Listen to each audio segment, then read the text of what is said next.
Kia ora and welcome to Marketing Masters, the art and science of modern marketing. John, thank you for coming today. Kia ora, how are you today? I'm really good. Excellent, excellent. John Miles, CEO of the Marketing Association, and you've been there for the past 5 years. That's right. And your dream when you first got there was... I thought, well, wouldn't it be quite cool to be the chief flag waver for marketing professionals? And I loved what the whole association was about, which was really going out and helping marketers be better at what they do. And we articulated that when we did the strategy. We did all this, had all the pillars and all the things, because we've got all CMOs on and they like to do pillars and all that sort of stuff.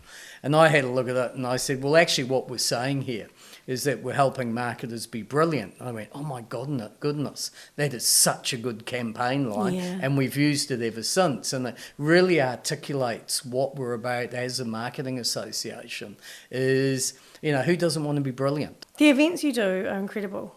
Yeah, I've got a great team, eh? Yeah. And the Digital Day Out is honestly one of the best events of the year, probably the best event of the year, I reckon. Yeah. And it's got better and better and better every year. We're really fortunate. We've got a stable team who are absolutely brilliant at what they do in terms of running events. And but to run a great event, you have to have great content. And we do a lot of work, and Lorna's very... is amazing in terms of what she does, and she works with me in terms of finding really interesting people that are going to add value. And that's what it's all about, is adding value. So someone comes away from that and go, wow, geez, I've got to try that. I've got to look into that more. Hey, that's inspired me, inspired you to be better at what you do. So something really interesting was that you had the 50-year celebration of the Marketing Association coming up. Yep. And you were like, okay, I want to do something for its birthday to celebrate it. Mm-hmm. And then one of the things that comes through from most agencies when you talk to them, like, nobody cares when it's your birthday. Mm-hmm. It's not something that anybody wants to celebrate.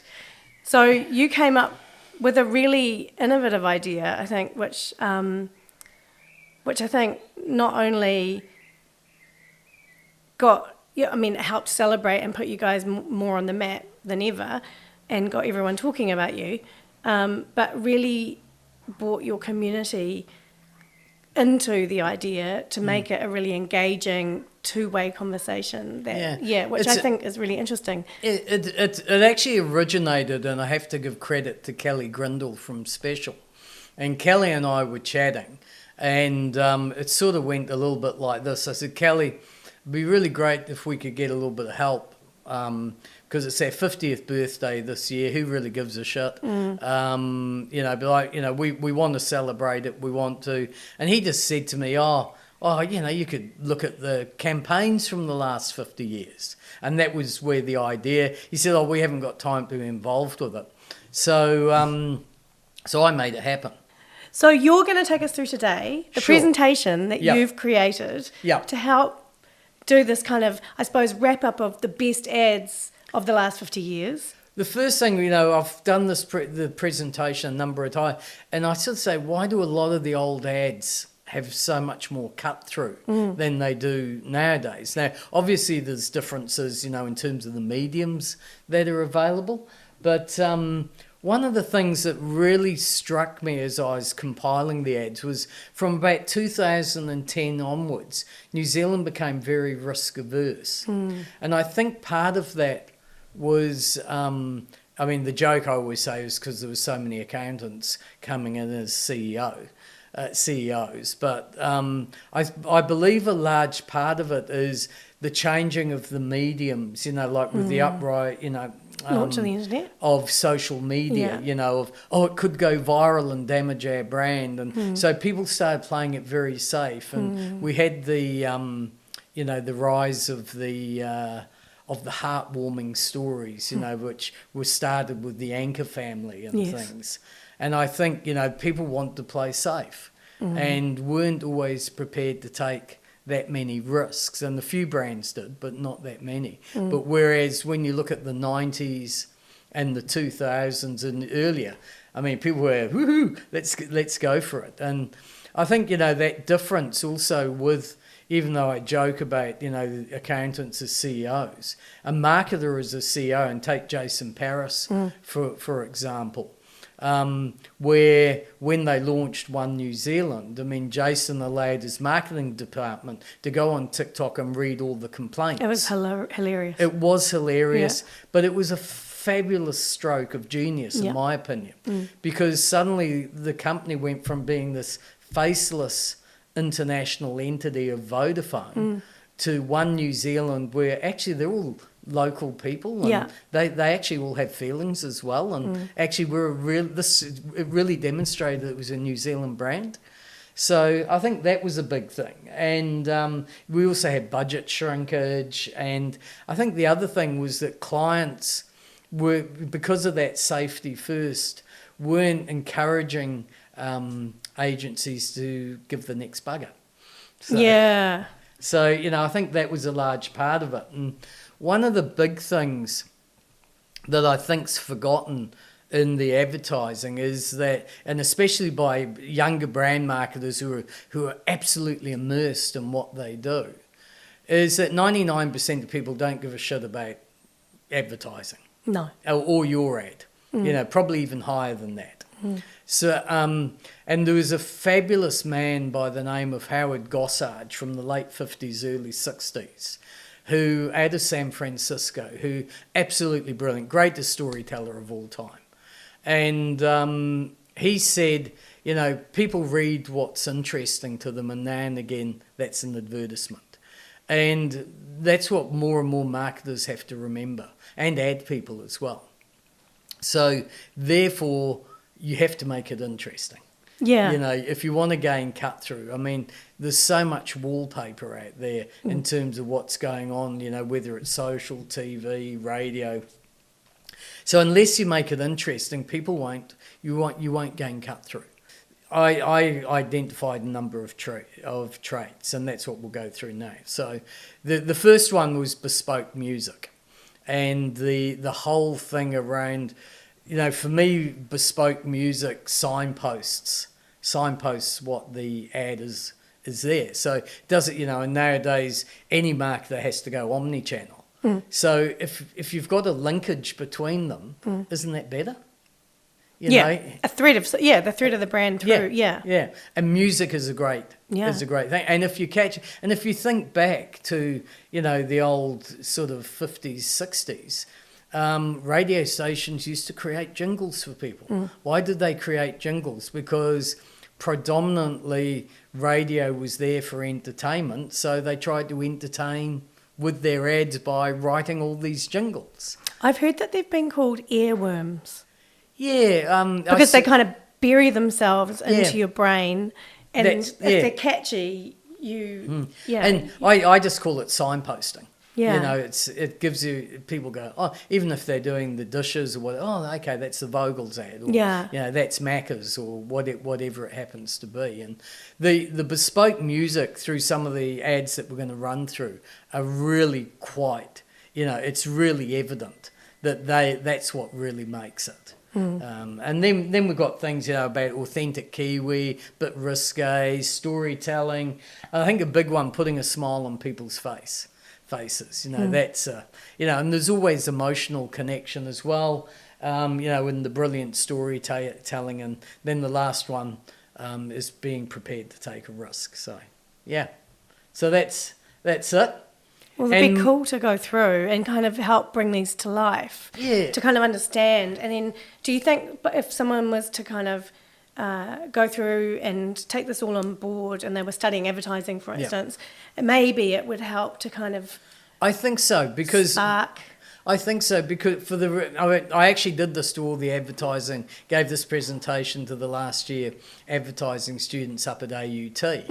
And... I think if they follow this, because all of the really great ads don't have 3 of these, they have about 5 or 6 of the traits. Really? Oh, yeah.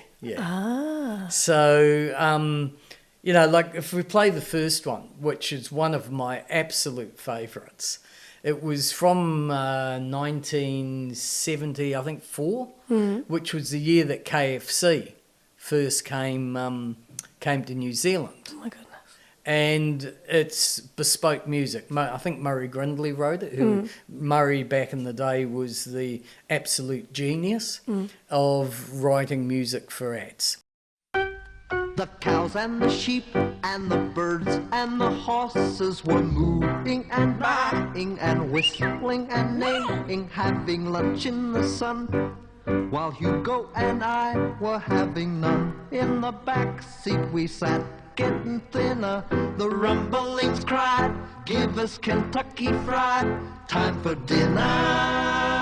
So Dad stopped the car, and Hugo said, "You go." And I said, "No, you go." And soon he was back with the pack, and then Dad hit the track. So we ate in the back, feeling better inside.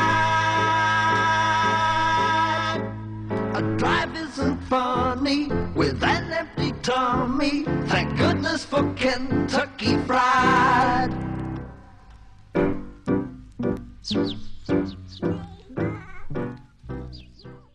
Absolutely brilliant. The music, the beat of it, everyone goes along. If, even, 50 years later, anyone called Hugo, we always say Hugo said you go, and it's a perfect for target audience, completely un-PC. You could never get away with it nowadays.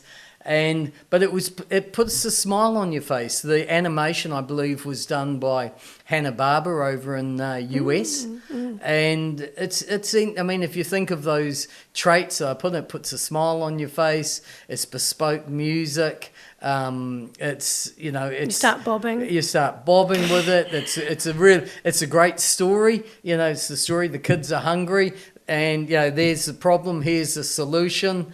And it's just Do you think if it was on these days, it would get? Oh well, you'd get complaints? You'd probably get more complaints than what Bugger received, but because there's no seat belts, we've got kids who are probably not of the perfect shape, etc., etc. But as a piece of communication, absolutely brilliant.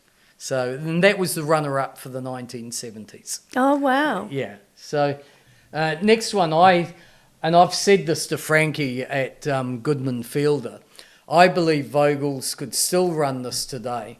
Great example of bespoke music. The music's still being used 20 years later. And this is one of my favourite ads.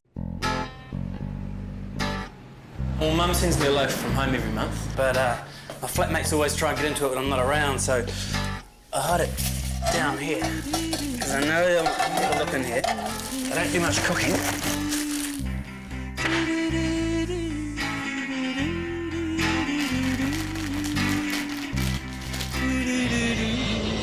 You'd be surprised how many Kiwis try and bring a couple of loaves of that Vogels through here. We confiscate most of them.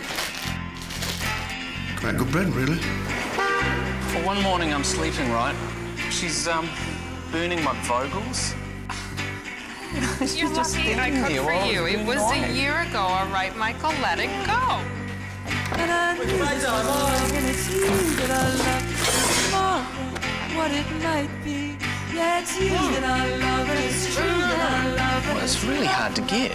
Living like me, yeah. So, I've actually said to Frankie, I said, I'd love you just to play it for a week. I know he probably can't because of all the talent issues and that sort of thing. Trying to but, track them down. it's authentic Kiwi. It's like relatable moments. Yeah, but really authentic Kiwi. Yeah. And, any person, up to 60 who's been on OE, when you're away, you want something from home. The bread's not as good as Vogel's at home and that sort of thing. And the music's fabulous. Yeah. And it's just got that beat, and they're still using it in their ads today. And It's amazing. it's a really great example. And the next ad I'm going to show you, even though it's not set in New Zealand, to me it's wonderful Kiwi humour. Yeah. And What do you mean by that? well, Kiwi as in, we're a little bit sort of a bit of irony. Yeah. A bit of sarcastic. a little bit sarcastic, Yeah. and it's sort of the you really said that sort of thing now and again, and fabulous example of a bespoke music, and this ad won numerous awards all around the world, Cannes Lions, etc., and it actually created a part of the vernacular, which I'll explain in a second. O'Reilly, Pierce, Kowalski, Crump, and Gallagher. For my girl Shirley, we're gonna be married. Dear John, oh how I hate to ride. Dear John, Shirley. I must let you know tonight that my love for you is gone. So I'm sending you this song. Tonight I'm with another. You like him, John. He's your brother. So adieu to you forever, dear John.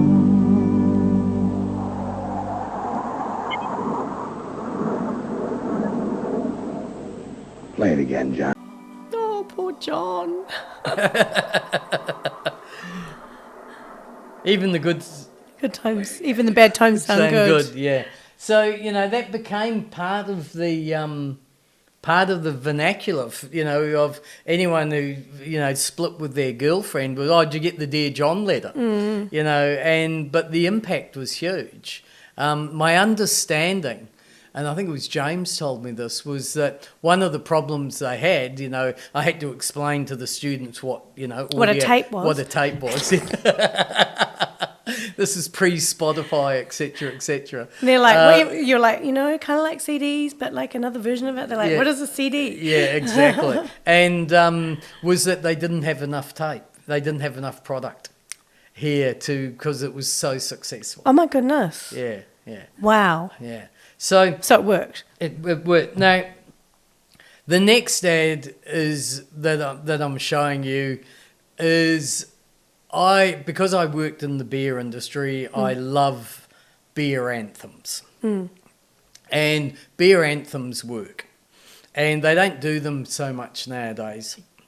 But, guys when they're, guys more so than women, I think. They like to sit around, they like to, they had a couple of beers, they like to sing, they like to do these, and they like to be boyish. And I worked for DB, and we always had crack open the DB draft. But this one came out, and I just thought, I wish I'd done this one. All right. You can keep your margaritas and your executive Irish stouts and your dorky Mexican beers with some fruit down the spout. Your blue bayous and power lunches and cherries on a stick and all those $15 a throw champagne cocktails that can make my sister extremely, violently, horribly sick. Because we are red-blooded, blood brothers, red-blooded, and we've all got different mothers. Red-blooded, blood brothers. And there's only one beer we drink round here, mate, and it's not blue, black label, double colour, brown or green. It's red, mate, like a fire engine, and it comes in a bottle and a can, and it's got a little lion on it, hey? Red-blooded, blood brothers, red-blooded, and we've all got different mothers. Well, some of us have. Red-blooded, blood brothers, red-blooded, we ain't drinking any others. Ooh, here's the guitar! Wait for that.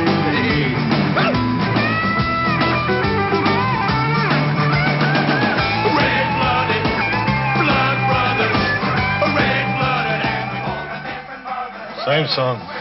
Wins every year. And again, That's a good ad. it brings a smile to your face. It's pure entertainment. Yeah. I don't think, I don't know how much Lion sells of Lion Red now, but they could play that today. And it would still work. Yeah, there'd be someone complaining about one of the shots in there because that's what people like to do nowadays. But I just think it's just good fun. Yeah. At the end of the day, it's good fun and it's got cut through. And it's where music really creates the ability to cut through. It wouldn't like work that. without it, would it? Of course not. No. No. So next one's Authentic Kiwi, and I love this first ad. And again, I reckon Luke from Macca's could actually play this one today, because this would be one of the most authentic. And my understanding is that this is the Kiwi burger, is that it was the first time in the world that a country had been allowed to deviate from the main from the USA menu. Yeah. The other great example with this particular ad is I'm a great believer in partnerships. You know, that's how we've managed to do quite well, because we partner with everyone. And this is the ultimate partnership with Kiwi icons, you know, with Watties and, you know, Farmer Brown eggs and Mainland cheese and Kiwis love hot pools, rugby balls, McDonald's, snapper schools, quilties, woolly fleece, Ronald and Raising Beast, chili bins, cricket wins, Sparskies, golf tees, silver ferns, carry trees, Kiwi burger, love one please. With a slice of Watties beetroot, 100% pure beef patty and an egg from Farmer Brown, it's the original Kiwi burger. Swan fries, butterflies, mustard, fishing flies, hokey pokey, Murray hugger, Kiwi burger, that's a tucker. La la la la la la la la la la. That's another one, and Ritson said it when he was over here last year.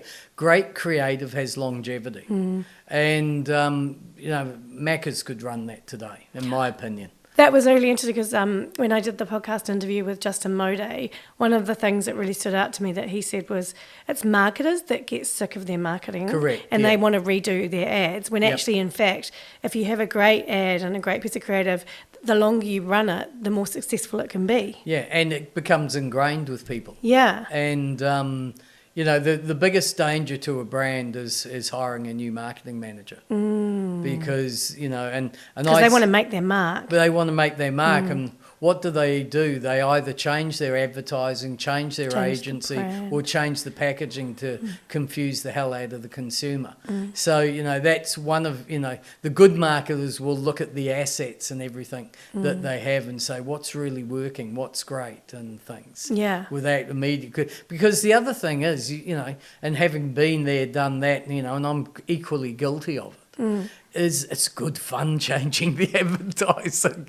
So, you know, it is something that you know, and that's where it comes back to the CMOs to say, hey guys, just, you know, cool off. But maybe that's where it's that balance of, like, big brand pieces can have a much longer life. Yes. And they don't need to be switched out as often. Yeah. And then you can kind of have a bit more fun with the smaller activations. Yes, yeah, very much so. Well, this next one I just think is hilarious. And it's a celebration of being New Zealand, fabulous humour, puts a smile on people's faces, great storytelling, really authentic Kiwi.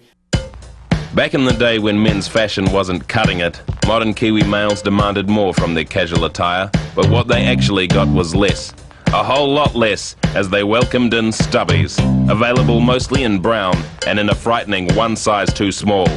Finally, the Kiwi male was able to liberate his thighs to a breathless country, and his puku, and his bum. Features included a handy front key pocket, although no key could fit in it, which was cool, because back then, well, people just left their keys in the car anyway. Now, any social occasion was one men could feel comfortable in as they drank their L&P while their mullets sheltered their necks from the long summer sun that burned on and on. You were there, and so was L&P.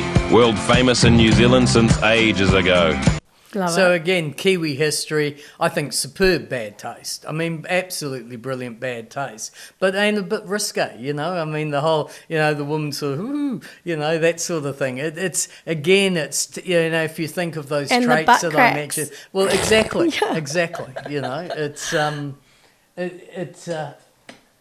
So then we go to the bit risque, and this has to be one of my favourite. The only problem, and it was really interesting, I read a story by the marketing manager of the time of Tip Top. Yeah. And they pulled this one because they weren't getting enough brand recognition. And if you have a look at the ad, while it's just a fantastic piece of work, they lost a lot of opportunity for product placement, which I think would have made it a lot stronger.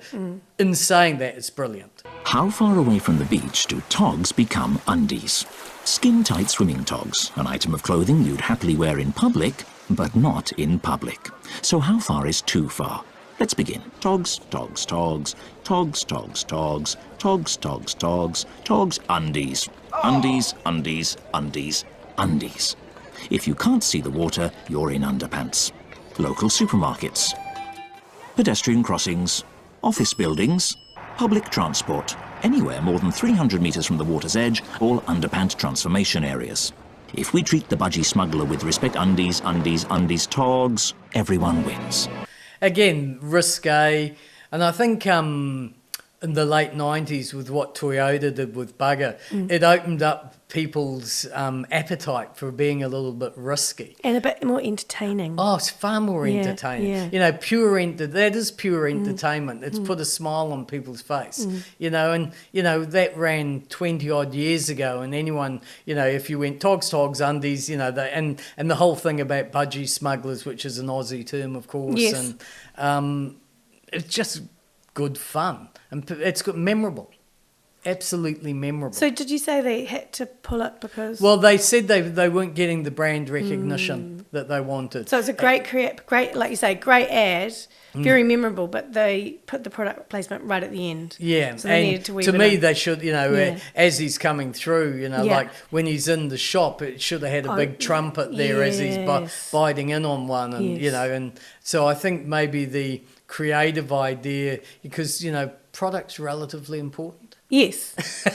So if they'd weaved it in a bit more, then it would have really worked. Yeah, I think so. But anyway, that's just going by the story they read, and I might be totally wrong. But the next one about risque is the TUI billboards, and I just think, you know, it's really interesting because back in the early 2000s, you get to work and people go, "Did you see the TUI billboard?" And it really created discussion. Now, yes, very risque. You know, as the ones here, you know, WTF is short for Wellington. Wednesday, Thursday, Friday, or, you know, it actually makes your bum look small. And interesting, you know, TUI relaunched it about 4 weeks ago. Now, in my 6 years since I've been home, TUI's had more coverage in the last 4 weeks than in the rest of the time that I've been home. Yeah. Because they've gone back to taking a risk and they've gone out there. People are talking about it again. Oh, the TUI billboards are back, fabulous, you know. And it's not for exactly the same product. I mean, it's looking at their RTBs and, you know, that sort of thing. But the concept is brilliant. But when you take a risk, you know, there are consequences. Yeah. You know, and you know, in this one here, some young massive female students did the what does it say? No one minds dumb sexist beer ads. You know, because they didn't like one of the billboards that said that bikini's too small. Yeah, right. So you know, with risk, you know, there's risk and reward, and it depends on how, you know, how much you're sort of willing to you know, to take the consequences. That's something I kind of wanted to delve in a bit with you is how can marketers, I suppose, be empowered to be a bit more risky, but knowing that, you know, I suppose there's their career that's on the line and they don't want to kind of make the mark in a bad way. But I suppose one of the interesting things I think with about taking risks is it that if you've done the strategy thoroughly and you've got really amazing insights that are powering the creative. And is it salient with the brand? Yeah. Or is it risk for risk's sake? Yeah. And I think that's the big thing, you know, it's got to have brand salience. And I don't think it's putting the marketer's career at risk. It's putting probably maybe the agency's, you know, or they don't want to lose their account. But if they've done their homework they've done, and everyone's testing things and that sort of thing. And if they think there's a particular market that's going to be offended by it, well, sometimes with a brand, that's actually the response you want, is for people to be offended. Because people are talking. Correct. Yeah. So, I think it really comes back to what the core role of a marketer is, and that's to do the research, do their homework, understand their brand, understand their product, to be able to take probably more, what I'd say, calculated risks. Yeah. So that would be my take on it. Yeah. How would they, because I don't know, back in the day, how would they have tested this kind of stuff? Or would they have just... Oh, yeah, I mean, we actually did have research companies back then. Yeah. No, but would they research this kind of messaging to see if it would land or if it would be... Yeah. Well, they, depending, sometimes you do go with gut feel. And, sometimes customers don't know what they want. And so, and again, that becomes calculated risk in terms of what you're doing. I'm sure Jason probably didn't research his marketers going out there, but it felt like the right thing to do. Yeah. So and again, I think worked exceptionally well for them. I might be wrong. I'll have to ask. I'm sure it did. Yeah, people are talking about it all over town. Yeah. I mean, I'd have to check with Georgia and Catherine and co there to see whether or not they did research it. But my guess would be they didn't. They just thought it was the right thing to do. Yeah, and they thought it would be a bit of fun. And what's interesting is they probably said, "Oh, we'll just launch it on social." Yeah. And so, if it's not cool, we can take it down. But it actually went so big, so quickly. It was viral. It resonated. Yeah. It resonated. And while people say, oh, you've got so many mediums now, use those mediums to your advantage, to be able to drop in, see how it resonates, and if it's not working, dump it quick, fail quickly. Test them and fail fast. Yeah. So I won't play that one. We've got another better one, I think, on the URLs.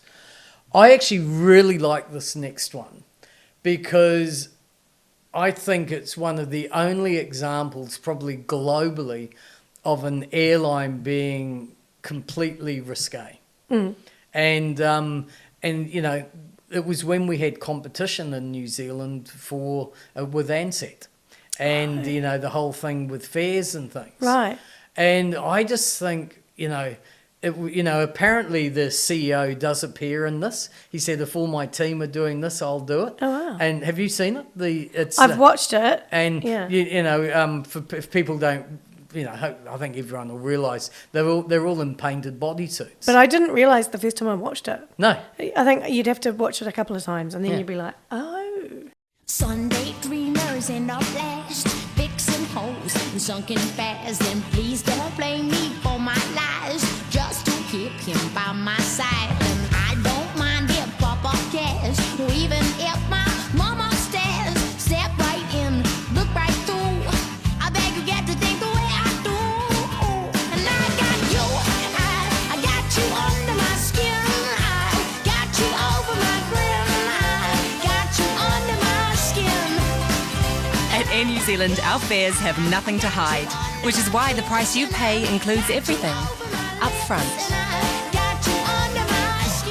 Do you love a man in uniform?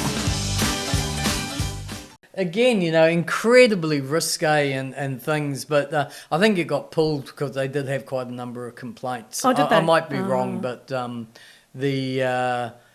you can't imagine any airline doing that nowadays, can you?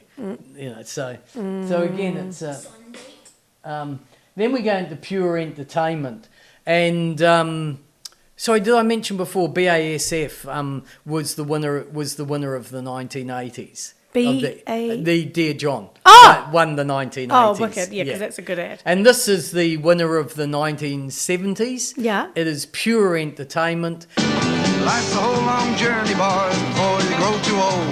Don't miss the opportunity to strike a little gold. Out west, folks are fussing you the way to make making stop is to quickly draw your crunchy bar and fill him full of chop. Have a crunchy, hokey pokey bar, golden crunchy, hokey pokey bar. Take it up. Now crunchies are so munchy, well, they make you feel alright. Why, it's amazing just what eating them does to your appetite.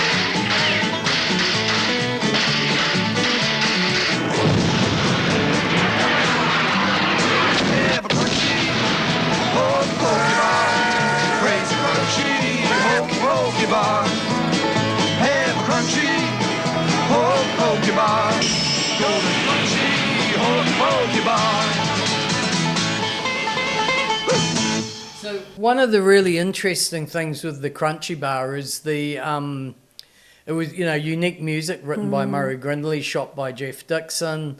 Was it was just eclectic. And they actually got footage, like the Germans when they're shooting the gun. Apparently that was outtakes from a Ridley Scott movie that Ridley Scott had given. Really? Yeah, had given them, yeah. Oh my goodness. I can't remember if it was Jeff Dixon or Lee Tamahori. But anyway, that was it. So, and, I've said about the ads becoming very risk averse, from the two. But I did find one beauty, and this is actually one of my favourites, and because I'm a sport nut.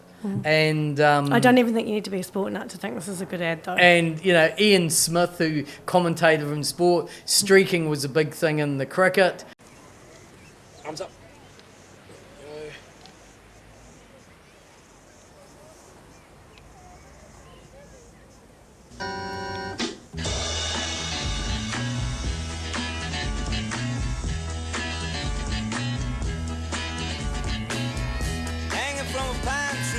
My knees, sunshine through the shade. Nobody knows what it's all about. It's too much, man. Let it all hang out. We gotta run it.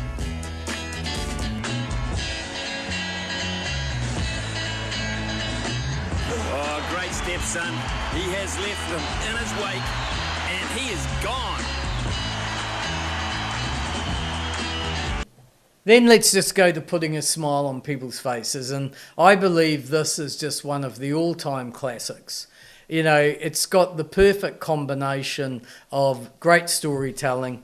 It uses kids. It takes the piss out of Australians. And is one of our all-time greats. What are you doing this weekend? I'm putting up a retaining wall. Do it yourself? No, I'm going to get some broken. Oh, come on, mate, do it yourself. She's a pretty big job. Oh, you'll be right. You reckon? We can knock it over in half a day. Yeah, get a couple mates around. Hey, Jonesy! Huh? Give us a hammer for job Saturday. Mate, you're dreaming. Aussies. Oh, no surprises there. DIY. It's in our DNA.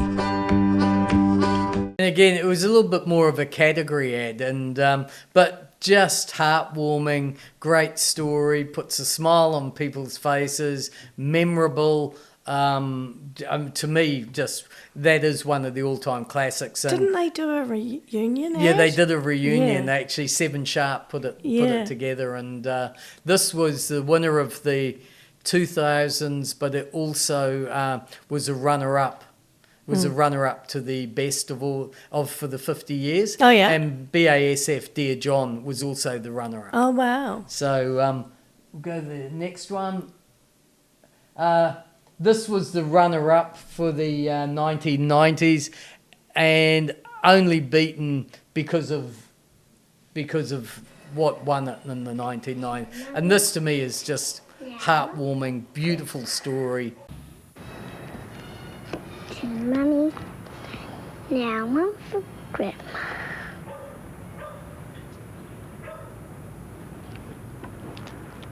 And now one for James. And the last one for Daddy.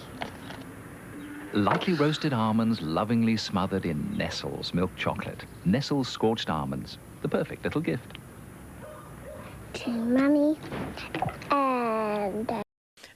smile on people's face, entertaining, all of those traits that I said earlier on, they're all coming together. If you notice as you go through, they've all got them, haven't they? Yeah. So,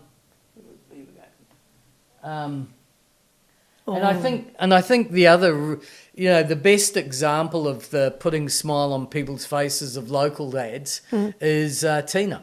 Tina from Turners. Hi, I'm Tina from Turners, and you know what I love? Cars! Big ones, tiny ones, uncomfortable ones. I love them all. Not that one. It is a bit sad when they leave, but it's pretty cool when new ones turn up out of the blue. If you're keen to sell your car, book it online, drive on over. We tell you what it's worth, and boom, money in the bank. You might even find something you like that crazy thing. Beep, beep. And I think one of the reasons it's been so successful is that it's one of, there's not a lot on TV that is as recognisable, but also omni-channel with this as well. Yeah. It can go across all mediums. It's got fabulous culture cut through.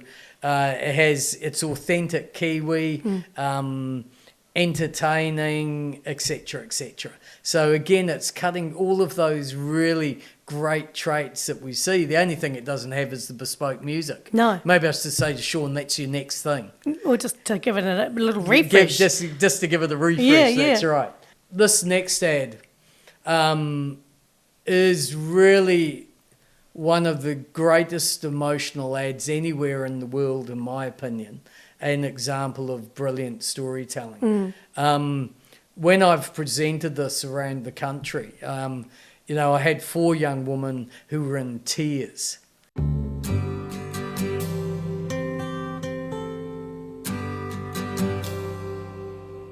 It's not time to make a change. Just relax, take it easy. You're still young, that's your fault. There's so much you have to know. Find a girl, settle down. If you want, you can marry. Look at me, I am old, but I'm happy. I was once like you are now, and I know that it's not easy to be calm when you found something going on. But take your time, think a lot. Why, think of everything you've got, for you will still be here tomorrow, but your dreams may not.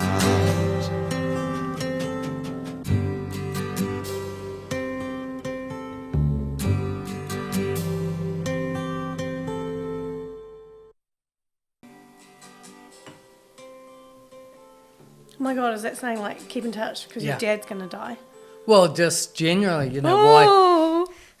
Oh, that's so intense. It is, isn't it? And the amazing thing with Cat Stevens, he'd never allowed his music to be used in advertising before, and they sent him the script and he allowed them to use it. Wow. They didn't. There was another one in this series where it had a Serbian and a Croatian kid who, in the time of the Troubles over there, and where they did it to Where Do the Children Play, which is another great Cat Stevens song. But, it's pulls the heartstrong, fabulous storytelling. I mean, and emotionally, it's just brilliant. And what person wouldn't want to call their parents after watching that? Yeah. So it's, again, I was surprised it didn't get higher in the voting, but there was some big competition in that decade, and it's just, I rate it as probably the most emotional ad that's been produced in New Zealand. Everything is going back to amazing storytelling. Yeah. At the Marketing Association, can people learn, especially marketers, learn like what is great storytelling, how to tell a great story? There's 2 programs that I would strongly recommend. We do one which is a digital storytelling, and which Steve Ballantyne goes through and takes people through, how to create great narrative and what makes great stories, and looks at, the great storytellers like Disney, about having heroes and villains. Yes. And how you can apply those principles in terms of what you're doing, whether it's social or whatever it may be. But the other program I highly recommend, and it's still our most popular program every single year, is Helen Steamson does a copywriting with us and teaches people how to write better. And so you do the combination of those two. And even with AI doing so much for us now, you still need to edit. You actually need to understand what it's saying. And, is the grammar correct? All of those sorts of things. And AI is only as good as the prompt or the things that you're putting into it. Correct, yeah. So between those two, I would highly recommend people going, and we offer those around the country as well as doing them online with Live at Lunchtime. Good tip. Yeah. This next one about prepared, this is the last couple. And this is about prepared to take a risk. And I put this one in purely because it's young Kiwi men being young Kiwi men and playing a prank on their mates. And which still happens today. Correct. Every day. Despite what everyone said. Yeah. Apparently one of the reasons this ad got pulled was because of complaints by the New Zealand Dental Association. Oh, really? Yeah, you'll see why. Huh? Oh. What was it? Yeah. He's good, eh, bro? Go again. Okay. There you go. I think it's all in the neck. Do it one more time.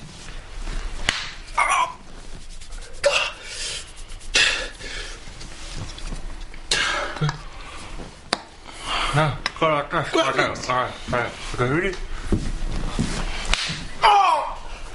Yeah. See a word like that? Neck agility, cuz. What? Neck agility. Your last man? Yeah, you try it. Nah. Go on. Try again. Harder, bro. You need to do it harder. Can you do it? Go and do mine again, then. It hurt. No. It sounded hard. Sharpen up. No. Left plus. So again, very Kiwi, blokey, puts a smile on your face, great entertainment. I'm sure some people get really offended by it and things, but hey, it's fun. They're just people having fun. Yeah. Being silly. Boys being boys. Yeah. And that takes us to our 1990s winner and the winner for the last 50 years. Oh, my wow. And again... High stakes. It's just brilliant. It's probably the most awarded ad of all time from New Zealand. It went viral overseas. It took a huge risk with the language, which at that time was a swear word. Was very much a swear word. But it portrays authentic New Zealand, especially authentic rural New Zealand. And what was the result of this? The result was Toyota Hilux was #1 brand in New Zealand. Wow. And but I see there you said it was the most complained ad. Yes, ever. Yeah. Well, that was one of its other accolades. Was that more people complained about this ad than ASA just had their Advertising Standards Authority just had their 50th birthday as well, and this is the most complained about ad in New Zealand of all time.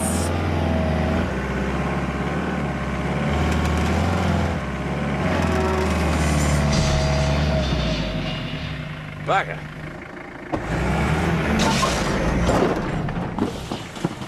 Bugger me.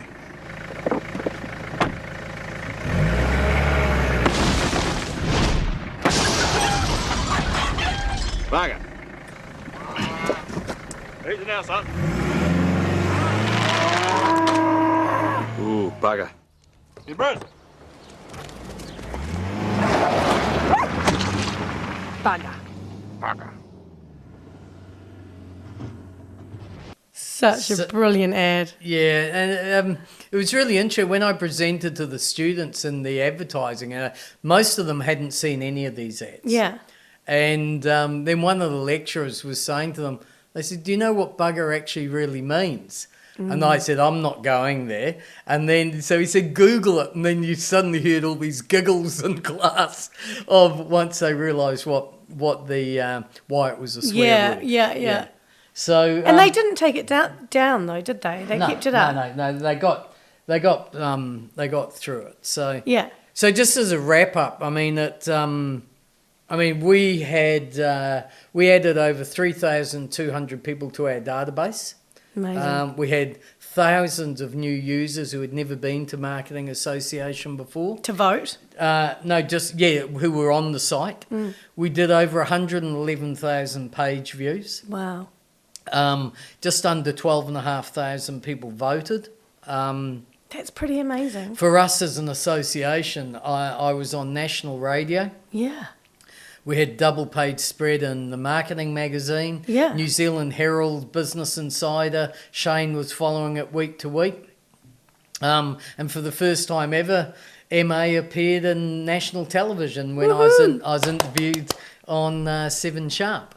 So, and we sold out our birthday party. Yeah. Which was originally, if you remember, right back at the beginning, which was what we were trying to do. So we had 470 people up at Weta Unleashed at Sky City. Wow. So, and where we announced all the winners and things. So that's a huge success, isn't it? Yeah. So it was pretty cool, and that's you've got the photos of at the party where we had a lot of fun, and.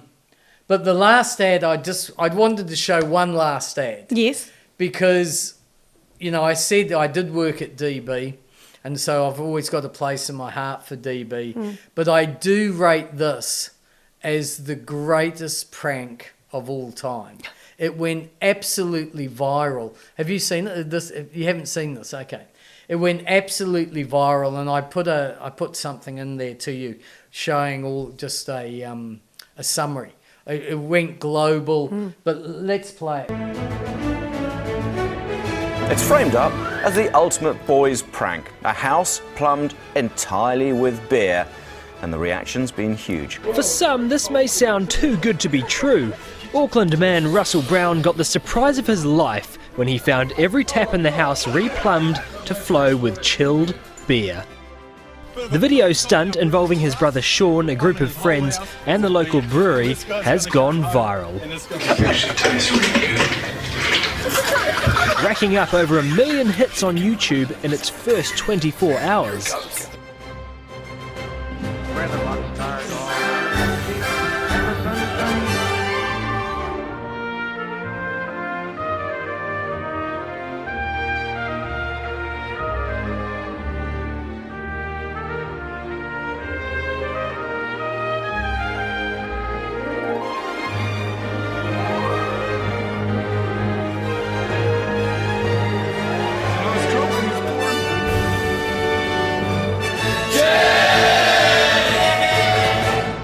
It was on American television, huge boost in TUI. I mean, I think they had 2 million views in 24 hours. Wow. So, if you go back, if you really want to be noticed, and I mean, the thing that was really fabulous for me in doing this was, incredibly proud of our industry and the creatives and people who work both, because good creative comes from great marketing strategy, it's teamwork. And we've actually got a portfolio of work there that any Kiwi can be proud of. Yeah. I mean, it is world class. It has won all of some of the world's biggest awards.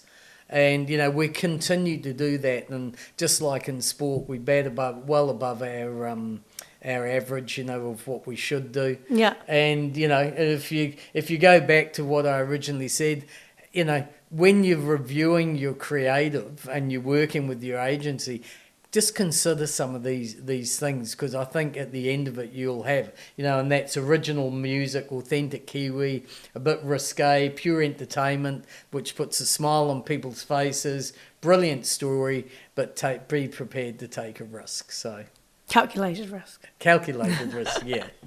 That is so epic. Are you going to keep, because it's such an amazing resource, do you reckon you'll keep adding to it? With the years that, or do another in 10 years time? I mean, I'm getting on a bit now too, Zania, No, you're not. So, I hadn't really, we did it for this year. Yeah. It did take a lot of time. Yeah. And, but I think it was worth the effort. Mm. And it was so much fun doing it as well, and talking to different people, and the CMOs, they would go, "Oh, John, I love this, doing this, oh, I was having a look at the 70s and and all this, it really did reinvigorate them. It created a conversation. Yeah. And any good campaign creates conversation. Yeah. So and gets the kind of people talking and wanting to share it, and totally. And it was brilliant when we presented the winners at our party. When we whatever the winner of the decade, the whole room was cheering. Yeah. And where else does that happen? So I never expected the outcome that we had. I thought it would go well. Because it was a great idea, maybe a great little mini campaign for the marketing. Well, it was a campaign for us. I mean, Kelly suggested it to me, and he just as a, you could always do this, when we were talking about different things, and I went, that's a shit hot idea. So we made it work, and tried to structure it in such a way that we could keep longevity and get people interested in coming to our party and seeing who won. I think it's so cool because it's helping to set a higher bar for creativity. Yes. Which, and trying to, I suppose, reinvigorate the industry to raise the bar a little bit. And go back to kind of maybe some of our roots and not being so safe and not being... And just, and having some fun. Yeah. I think a lot of stuff which has gone out there, in recent... and there are examples, of some really great stuff which were on social, like the health board, where they were aiming to get stop women drinking, if they'd had sex, if you've had some dick, pee on the stick. And fabulous campaign, incredibly risky. But very effective is my understanding. And so there are pockets here and things, but there's also a lot of heartwarming stories out there, and I think that they can blend into one another. And have we maybe gone on the pendulum too far towards the emotional, heartwarming, and we need to come back a bit? It's only a personal opinion, and I like humour, I like comedy, I like to be entertained, and so I'd rather be entertained with humour than drama, unless it's a crime thriller. Yeah, me too. But but there are, and agencies, like Special and DDB and Colenso and Dentsu and TBW, they're all still doing some brilliant work out there. But, we're not seeing it as much because we don't watch linear TV. No. And I think one of the real things that this has highlighted is that clients should be looking more at the use of music, especially in the omni-channel environment. And I think that would help, great cut through. And as I said, I still remember when I worked on the Nissan, Matt Simpkins, who now works at Special, who was a muso and became a creative. He wrote a little jingle for us to launch the Hutt Valley Nissan. And it just sort of went, and he was a jazz guy and stuff, and it just went, get out of the rut, get into the Hutt Valley Nissan. And it was so memorable. Here we are, all these years later, I can still sing it. And that's that sort of memorability and entertaining and things. And So, and I think with video becoming so powerful now, with the rise of social media, with the rise of TikTok, with the rise of Reels and YouTube and all the rest of it, video and storytelling hasn't got any less of a place. No. If anything, it's got more of a place just on multiple screens. Well, I think, say like if you're on TVNZ for argument's sake, streaming, and you're putting an ad in into that environment, you're breaking up someone's watching. So it better be entertaining. Yeah. Because the person is there to be entertained or to be informed. Yeah. So if you're interrupting, and the same with TikTok, and I'm amazed by how many brands haven't quite got what TikTok's pure entertainment. It is. And where brands are still putting in, they're just putting in traditional ads. Yeah, yeah. And they stick out like a sore thumb. They do. People just scroll. Yeah, of course. So hopefully from doing this, we've inspired people, with the brilliance of what we've had over the years to say, hey, crikey, we can do that. And New Zealand's really brilliant, we've got some of the best creatives in the world. Give them that freedom to really display that creativity and give the agencies that bit of latitude. And Frankie Coulthard said a great thing at the party to the agencies. He said, hey, that ad that you weren't going to present to the client because you didn't think they'd do it, present it. Yeah. And I thought that was a really great comment. Good idea. Yeah, so that's me. Wicked. So if there was one thing you want people to take away from this is? I think is to be...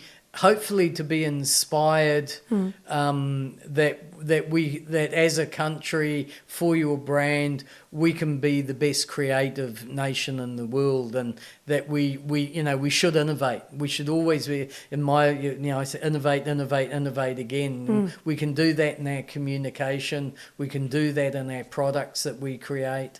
And hey, there's different ways of doing it, and maybe with this rekindled some interest in things like music and things like that. Yeah, amazing creative. Like, invest in the creative. More than anything today, creative is what's going to help you stand out. Creative is what will create cut through. Yeah, totally. And it's all about the idea. Yeah. And then executing that idea brilliantly. Yeah.